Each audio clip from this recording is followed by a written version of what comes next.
হচ্ছে নাকি আল্লাহ জানে। এখন তো সেটাকে বের করে দিয়েছে, ঘুরে আসে মানে নেটের সমস্যার জন্য আর কি।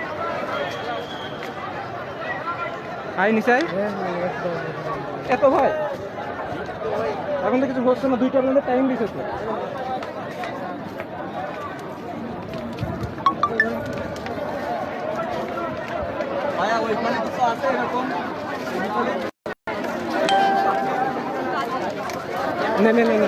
কথা বলবি তুই?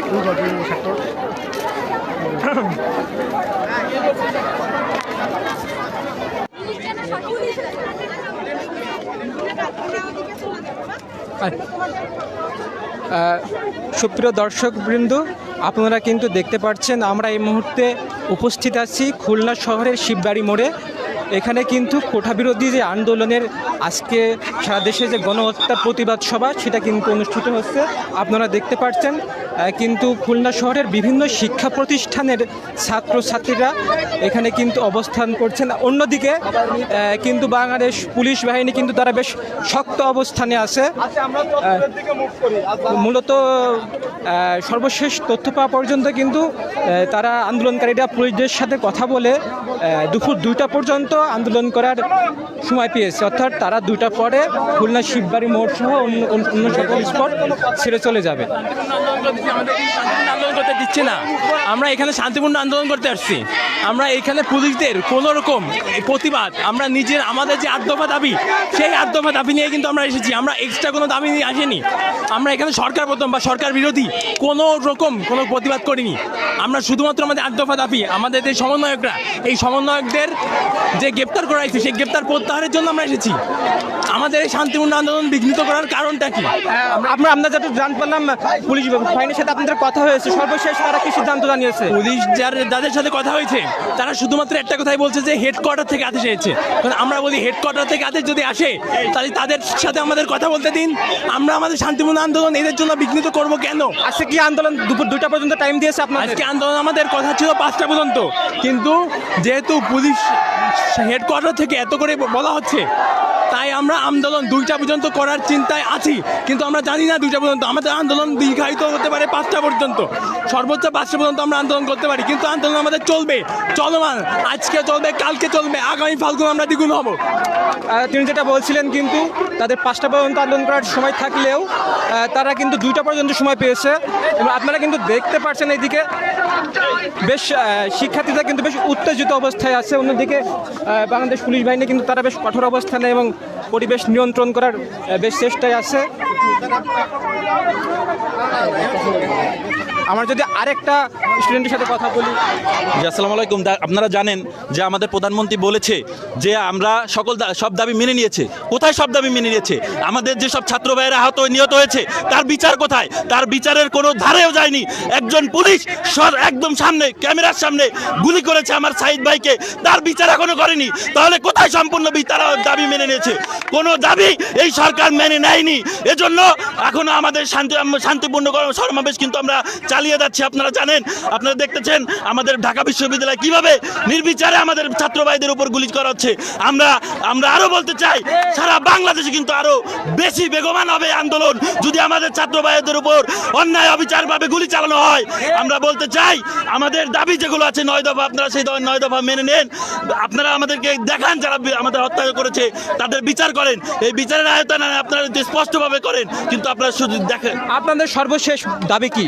আমাদের 9টি দাবি আছে। সেই 9টি দাবির মধ্যে একটা দাবি যেটা কোটা সংস্কারের সেটা আপনারা দেখেছেন সরকার মেনেছে যে 7% দিয়েছে সাধারণ ইসের জন্য কোটায়, কিন্তু 93% সাধারণ শিক্ষার্থীদের জন্য। কিন্তু এখন এই যে আমাদের 150+ যেটা আপনারা গণমাধ্যমে দেখছেন, 150+ শিক্ষার্থী, 200+, সেখানে এত শিক্ষার্থী মারা গেছে, এর বিচার কোথায়? আমার সাহিদ ভাইয়ের গুলি হয়েছে, এর বিচার কোথায়? সব প্রকাশ্যে ভিডিও দেখতেছেন, এর কোনো বিচার হয়নি। 9টি আমাদের যে দাবি শুধুমাত্র একটা কোটা, এখন আমরা কোটা দিয়ে কি করবো? এখন আমাদের দাবি, এই দাবি মেনে নিতে হবে। 9 দফার জন্য আমরা আহ্বান জানাবো বাংলাদেশের সাধারণ জনগণ, আমরা আহ্বান জানাবো শিক্ষকদের। এই শিক্ষকরা এখনো শিক্ষকরা কেন এখনো বসে আছে? শিক্ষকরা কেন এখনো ঘরে বসে আছে? যাদের ছাত্রদের উপর গুলি চলে সেই শিক্ষকরা কেন এখনো ঘরে বসে আছে? সবাই নামেন। আপনারা যতটুকু দেখছিলেন কিন্তু তারা কিন্তু 9টি দাবি নিয়ে মূলত এখানে উপস্থিত হয়েছে, কিন্তু আমি যতটুকু জানি খুলনাতে কিন্তু বাংলাদেশ পুলিশ বাহিনী বেশ শান্তিপূর্ণ অবস্থানে কিন্তু তারা আছেন। তারা কিন্তু এখনও কোনো রিয়াকশনে যায়নি, তারা কিন্তু বেশ তাদের সাথে স্টুডেন্টদের সাথে সুন্দর ব্যবহার করছে। আমরা যদি আশেপাশের পরিবেশ আপনাদেরকে একটু দেখাই, দেখতে পাচ্ছেন কিন্তু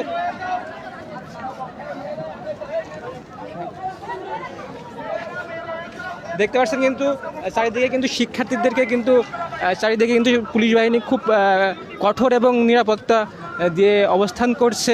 অর্থাৎ খুলনাতে কিন্তু এখন পর্যন্ত অর্থাৎ আন্দোলনের শুরু থেকে আজ পর্যন্ত কোনো সহিংসতার ঘটনা দেখা যায়নি।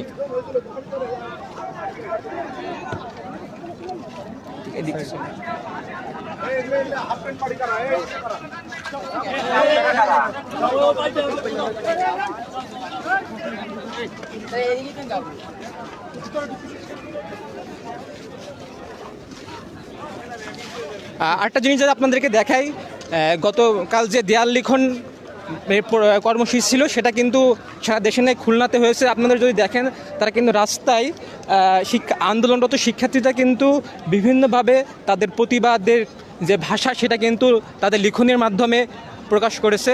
এখানে কিন্তু দেখা যাচ্ছে দাবি মানবি যখন মানলি কেন, অর্থাৎ তারা কিন্তু এইভাবে বিভিন্নভাবে প্রতিবাদের ভাষা দিয়ে কিন্তু তাদের প্রতিবাদ কর্মসূচি যেটা আছে সেটা পালন করে যাচ্ছে। খুলনা কিন্তু শিববাড়ি মোড়ে এখন বেশ কিছুটা নিস্তব্ধতা থমথমে অবস্থা বিরাজ করছে। শিক্ষার্থীরা থেকে শুরু করে পুলিশ বাহিনী কিন্তু দুইজনে একটু মুখোমুখি অবস্থানে থাকলেও কিন্তু এখন পর্যন্ত কোনো সহিংসতা দেখা যায়নি।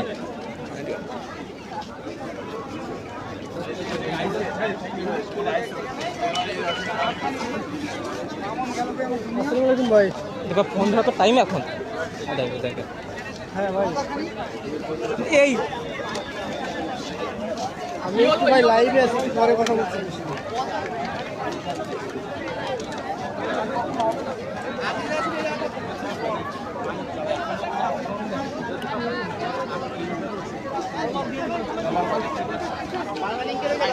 আমরা যদি আপনাদের আরেকটু আন্দোলনের মুখবিদ্যুৎ দেখানোর চেষ্টা করি, বা একটু সাইড দিবেন যদি ভাই।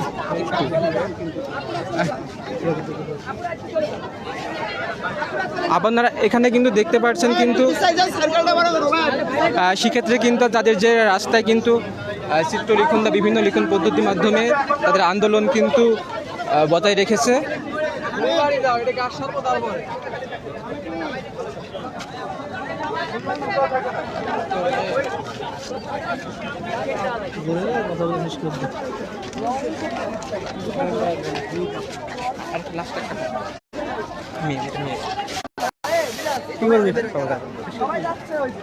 আপনারাও যাইতে পারবেন।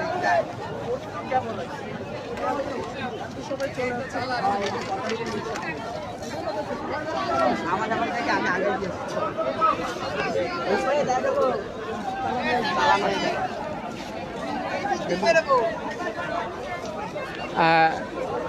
বর্তমানে ভয়েস অফ টাইগারের দর্শকবৃন্দ, আপনাদেরকে খুলনা শিববাড়ি মোড় থেকে এই মুহূর্তে আন্দোলনরত শিক্ষার্থীদের সর্বশেষ অবস্থান জানাচ্ছিলাম। আবার অন্য সময় দেখা হবে, আমাদের সঙ্গে থাকুন। ধন্যবাদ।